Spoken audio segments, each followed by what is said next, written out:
អនុទានច័ន្ទវិរៈគុលនាយករដ្ឋមន្ត្រីចាំផ្ទះរបស់ថៃសូមពន្យាពេលចូលរួមកិច្ចប្រជុំ JBC នៅឯខេត្តសៀមរាបនៅក្នុងសប្តាហ៍នេះតើមានហេតុផលពិតប្រាកដអ្វីនៅពីខាងក្រោយខ្នងអនុញ្ញាតជម្រាបសួរបងប្អូនប្រិយមិត្តទេសនិកជនជនរួមជាតិជាទីគោរពរាប់អានតទៅនេះសូមធ្វើការអាប់ដេតព្រឹត្តិការណ៍ព័ត៌មានជាតិសម្រាប់ថ្ងៃទី6ខែមករាឆ្នាំ2026ដែលជាវីដេអូលើកទី1ស្ថានភាពនៅឯព្រំដែនដែលលោកនាងប្រិយមិត្តបងប្អូនជនរួមជាតិទាំងអស់គ្នាមានការកង្វល់រហូតមកត្រឹមថ្ងៃនេះពុំទាន់មានព័ត៌មានផ្លូវការណាមួយដែលបញ្ជាក់ថាទាហានថៃបើកការបាញ់ប្រហារនោះឡើយប៉ុន្តែអ្វីដែលគួរឲ្យកត់សម្គាល់បំផុតហើយជាការប្រកាសព័ត៌មានរបស់ក្រសួងការបរទេសកម្ពុជាស្ដីអំពីទីតាំងនៅក្នុងចំណុច4ខេត្តដែលទាហានថៃធ្វើការរុករានទន្ទ្រានឈ្លានពាននិងឈរជើងដោយខុសច្បាប់នោះបច្ចុប្បន្នពួកគេបាននឹងកំពុងតែរាយលុះបន្លាដាក់កុងតឺន័រនិងដល់ទង់ជាតិថៃដែលខុសច្បាប់នៅលើដែនអធិបតេយ្យរបស់កម្ពុជាតាមប្រភពព័ត៌មានរបស់ក្រសួងមហាផ្ទៃរួមជាមួយនឹងព័ត៌មានរបស់ប្រជាពលរដ្ឋនៅទីនោះបានផ្សព្វផ្សាយជារឿយៗអំពីយោធាថៃធ្វើសកម្មភាពលួចឆក់ប្លន់ទ្រព្យសម្បត្តិរបស់ប្រជ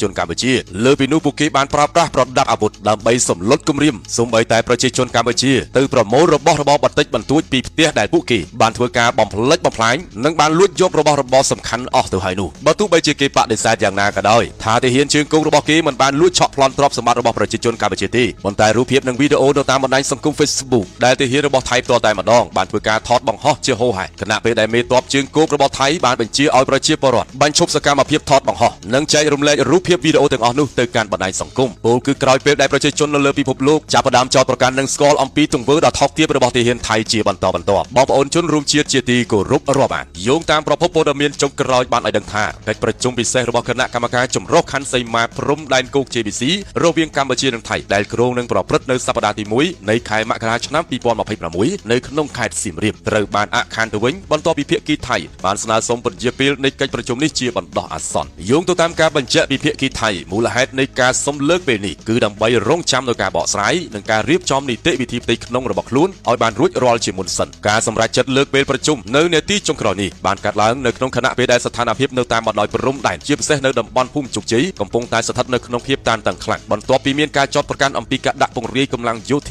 និងការរំលោភបំពានទៅលើទឹកដីពីសំណាក់កងទ័ពថៃកាលពីពេលថ្មីៗកន្លងទៅនេះអ្វីដែលនៅពីក្រោយការសុំលើកពេលនៃកិច្ចប្រជុំ JBC របស់ភាគីថៃនៅនាទីចុងក្រោយនេះត្រូវបានគេមើលឃើញថាមានហេតុផលយុទ្ធសាស្ត្រនិងនយោបាយផ្ទៃក្នុងយ៉ាងជ្រាលជ្រៅទី1យើងសង្កេតឃើញថាស្ថានភាពផ្ទៃក្នុងនៅក្នុងប្រទេសថៃបច្ចុប្បន្ននេះកំពុងតែខ្វែងគំនិតគ្នារវាងរដ្ឋាភិបាលស៊ីវិលនិងកងទ័ពភូមិន្ទថៃជុំវិញបញ្ហាដែនអធិបតេយ្យភាពនិងការបាត់មុខមាត់ខាងនយោបាយមួយយ៉ាងវិញទៀតនេះគឺជាយុទ្ធសាស្ត្របងប្អូនយុទ្ធសាស្ត្រនេះគេហៅថាយុទ្ធសាស្ត្រទិញពេលវេលាដើម្បីពង្រឹងវត្តមានយោធានៅលើទឹកដីជាក់ស្ដែងឲ្យคล้ายទៅជាចំណុចសម្រេចដែលមានន័យថាថៃចង់ឲ្យការកាន់កាប់នៅភូមិជោគជ័យคล้ายទៅជាស្ថានភាពស៊ាំភ្នែកសម្រាប់សហគមន៍អន្តរជាតិមុននឹងឈានទៅដល់ការចរចាផ្លូវការដែលនឹងធ្វើឲ្យពួកគេមានប្រៀបជាងកម្ពុជានៅលើតុចរចាលើសពីនេះរដ្ឋាភិបាលថៃអាចនឹងកំពុងតែប្រជុំមុខនិងសម្ពាធពីក្រុមអ្នកជាតិនិយមជ្រុលនៅក្នុងស្រុកដែលមិនចង់ឲ្យមានការដកទ័ពឬក៏ការធ្វើសម្បទានដីណាមួយតាមរយៈផែនទីដងរែកដែលកម្ពុជាកំពុងតែប្រើប្រាស់ជាមូលដ្ឋានផ្លូវច្បាប់នោះទេហេតុផលមួយទៀតនីតិវិធីផ្ទៃក្នុងគ្រាន់តែជាលេសការទូតដើម្បីបិទបាំងនៅការរៀបចំយុទ្ធសាស្ត្រយោធានិងការរងចាំសញ្ញានយោបាយច្បាស់លាស់ពីក្រុងបាងកកដើម្បីការពារកុំឲ្យមានការផ្ទុះឡើងនៅចលនាប្រឆាំងរដ្ឋាភិបាល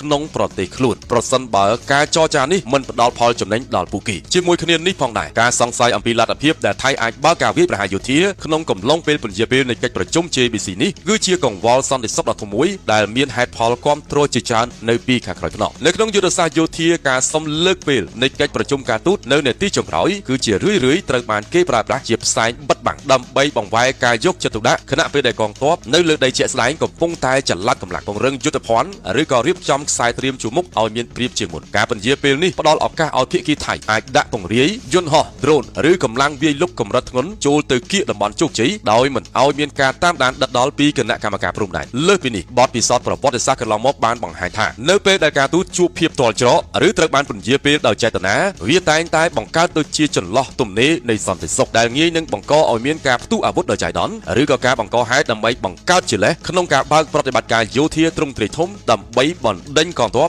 ឬប្រជាជនកម្ពុជាចេញពីតំ បន់ចំនួនមុនពេលតុចរចាចាប់ផ្ដើមជាថ្មីដូច្នេះការបញ្ជាពេលនេះមិនត្រឹមតែជាបញ្ហានីតិវិធីប៉ុណ្ណោះទេប៉ុន្តែគឺជាសញ្ញាប្រកាសអាសន្នកម្រិតខ្ពស់ដែលបង្ហាញថាជំរឿសយោធាអាចនឹងត្រូវបានភាគីថៃត្រៀមទុកជាមុនប្រសិនបើការបើកការចរចាទូតមិនអាចផ្ដល់ផលចំណេញទៅដល់ពួកគេកំឡុងពេលដែលភាគីថៃប្រើប្រាស់យុទ្ធសាស្ត្របញ្ជាពេលនៃកិច្ចប្រជុំ JBC ក្រោមលេសនីតិវិធីផ្ទៃក្នុងនេះប្រសិនបើកម្ពុជាប្រកាន់ជំហរមិនជ្រើសរើសផ្លូវសង្គ្រាមជាមុនវិធានការបន្តដែលកម្ពុជានឹងត្រូវអនុវត្តនោះគឺការវាយលុកផ្នែកការទូតនិងការបង្កើនសម្ពាធអន្តរជាតិដើម្បីដណ្ដើមយកព្រៀបលើសមរភូមិសាធារណៈនិងច្បាប់កម្ពុជានឹងចាប់ផ្ដើមដោយការធ្វើឲ្យវិវាទនេះក្លាយទៅជាបញ្ហាតំបន់និងសកលលោកតាមរយៈការដាក់លិខិតតវ៉ាជាផ្លូវការទៅកាន់ក្រុមប្រឹក្សាសន្តិសុខអង្គការសហប្រជាជាតិនិងអាស៊ានដោយភ្ជាប់ជាមួយនូវភស្តុតាងជាក់ស្ដែងដែលបង្ហាញអំពីការរំលោភបំពានអធិបតេយ្យភាពដូចជារូបថតផ្កាយរណបនិងវីដេអូសកម្មភាពយោធាថៃនៅក្នុងតំបន់ភូមិជោគជ័យដើម្បីបង្ហាញឲ្យពិភពលោកបានឃើញថាថៃកំពុងតែប្រើប្រាស់នៅការចរចាជាខែលបិទបាំងការឈ្លានពានទឹកដីទន្ទឹមនឹងនេះកម្ពុជានឹងប្រើប្រាស់យុទ្ធសាស្ត្រការទូតបង្ខំ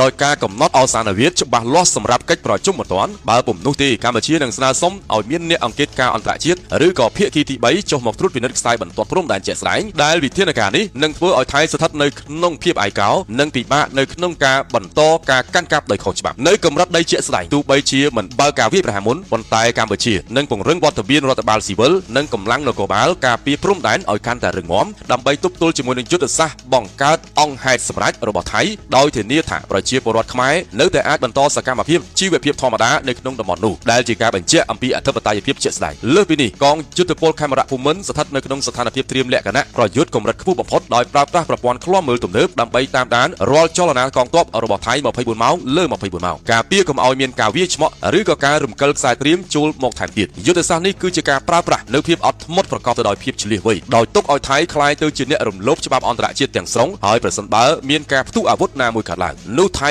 នឹងត្រូវទទួលខុសត្រូវទាំងស្រុងចំពោះមុខសហគមន៍អន្តរជាតិខណៈពេលដែលកម្ពុជាមានសិទ្ធិពេញលេញក្នុងការប្រើប្រាស់សិទ្ធិស្វ័យការពារដើម្បីបណ្ដេញកងទ័ពឈ្លានពានឲ្យចេញពីទឹកដីរបស់ខ្លួនបងប្អូនប្រិយមិត្តទស្សនិកជនយ៉ាងណានេះគ្រាន់តែជាការវិភាគបន្ថែមទៅលើចំណុចនៃសកម្មភាពដែលថៃប្រើប្រាស់នៃការបញ្ជាពេលនេះតែប៉ុណ្ណោះប៉ុន្តែព័ត៌មានពិតប្រាកដពីភាគីកម្ពុជាក៏ដូចជាព័ត៌មានផ្លូវការមិនទាន់ចេញជាធរមាននៅឡើយដូច្នេះ